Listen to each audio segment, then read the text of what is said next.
वफाकी वज़ीर दाखिला राना सनाउल्लाह एक बार फिर एंटी करप्शन के रेडार पर आ गए। वफाकी वज़ीर दाखिला राना सनाउल्लाह और उनकी अहलिया को एंटी करप्शन हेडक्वार्टर्स ने 22 नवंबर को तलब कर लिया है। एंटी करप्शन हेडक्वार्टर की टीम ने राना सनाउल्लाह और उनकी बेगम को बयानात कलमबंद करने के लिए तलब किया है। राना सनाउल्लाह पर कलर कहार में बिस्मिल्लाह फार्म हाउसिंग सोसाइटी में शेड्यूल रेट से इंतहाई कम कीमत पर 2 फार्म हाउसेस बतौर रिश्वत लेने का इल्जाम है। बिस्मिल्लाह फार्म हाउसिंग सोसाइटी के मालिक अखलाक अहमद पर अपनी गैर कानूनी सोसाइटी को रजिस्टर्ड करवाने के लिए राना सनाउल्लाह को प्लॉट देने का इल्जाम है।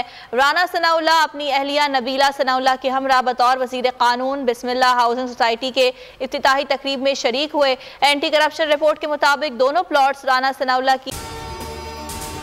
अगर आपको ये वीडियो पसंद आई तो लाइक पर क्लिक करें।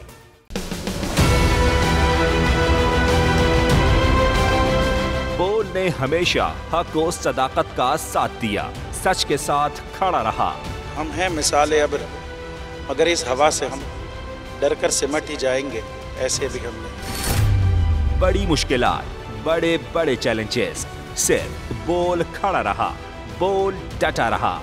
है उसकी आदत डरा रहा है, मेरी फितरत डरा नहीं हूँ मैं, और ये ईमान की ताकत की वजह से। सहाफत पर जब भी कड़ा वक्त आया, सिर्फ बोल खड़ा रहा, आवाज उठाता रहा हकीकी सहाफत के लिए। इंशाअल्लाह अल्लाह बेहतर करेगा, हक बातिल पे गालिब आके रहे।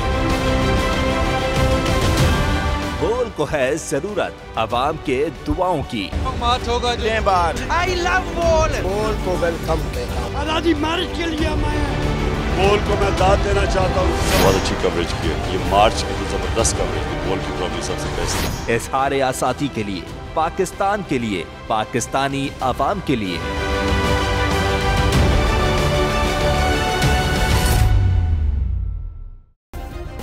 सब्सक्राइब करें और बेल दबाएं ताकि कोई खबर रह न जाए।